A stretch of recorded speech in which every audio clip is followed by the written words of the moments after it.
کیا اس بیس پہ اس کو چوری کی اجازت دے دی جائے گی کہ سارا کلچر ہی چور ہے؟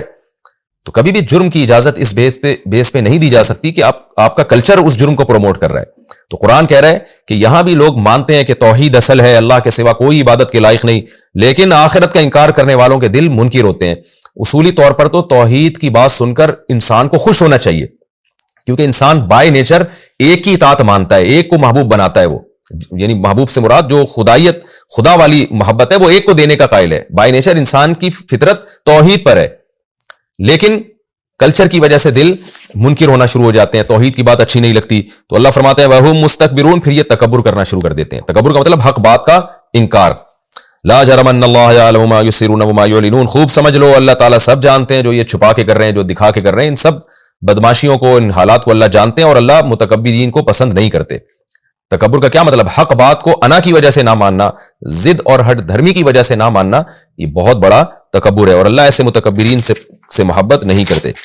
وَإِذَا قِيلَ لَهُمْ مَاذَا أَنزَلَ رَبُّكُمْ, اور اللہ فرماتے ہیں ان میں تکبر اتنا زیادہ ہے کہ جب ان سے کہا جاتا ہے کہ عقل سے تمہیں سمجھ میں نہیں آ رہی توحید یا اسلام, تو دیکھو قرآن اللہ نے نازل کیا اللہ نے آسمان سے نازل کیا ہے.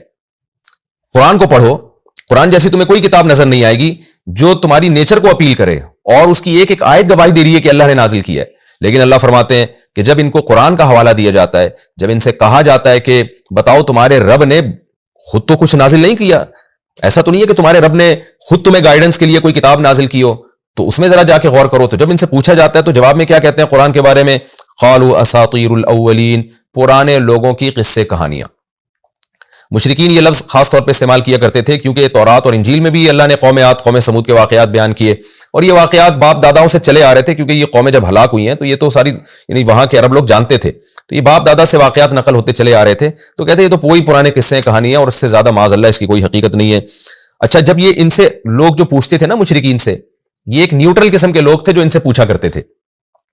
وہ یہ اس لیے پوچھتے تھے کہ بھائی یہ مشرکین تو نبی صلی اللہ علیہ وسلم کو زیادہ جانتے ہیں, یہ تو آپ کے ماحول سے واقف ہیں, تو ان سے ہم پوچھتے ہیں کہ محمد صلی اللہ علیہ وسلم جو دعویٰ کر رہے ہیں کہ مجھ پر آسمان سے اللہ کا کلام نازل ہو رہا ہے, اس دعوے میں سچے ہیں یا جھوٹے؟ تو یہ مشرکین غلط گائیڈ کرتے تھے, کہتے ہیں بھائی وہ کچھ بھی نہیں ہے, وہ کس سے کہانیاں نازل ہوئی ہیں. تو اللہ فرماتے ہیں اب یہ خود بھی گمراہ ہو رہے ہیں اور ان نیوٹرل لوگوں کو بھی گمراہ کر رہے ہیں. تو اس لیے قیامت کے دن یہ اپنا بوجھ بھی اٹھائیں گے اور ان لوگوں کا بوجھ بھی اٹھائیں گے, یعنی یہ لوگ بھی اپنا بوجھ اٹھائیں گے اور ان کا بوجھ یہ بڑے بھی اٹھائیں گے.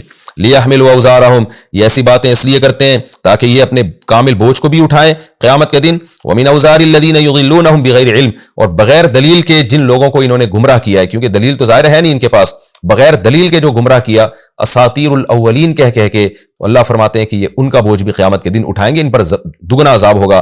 الا ساء ما یزرون, خبردار کتنا ہی برا بوجھ ہے جو یہ قیامت کے دن اٹھائیں گے.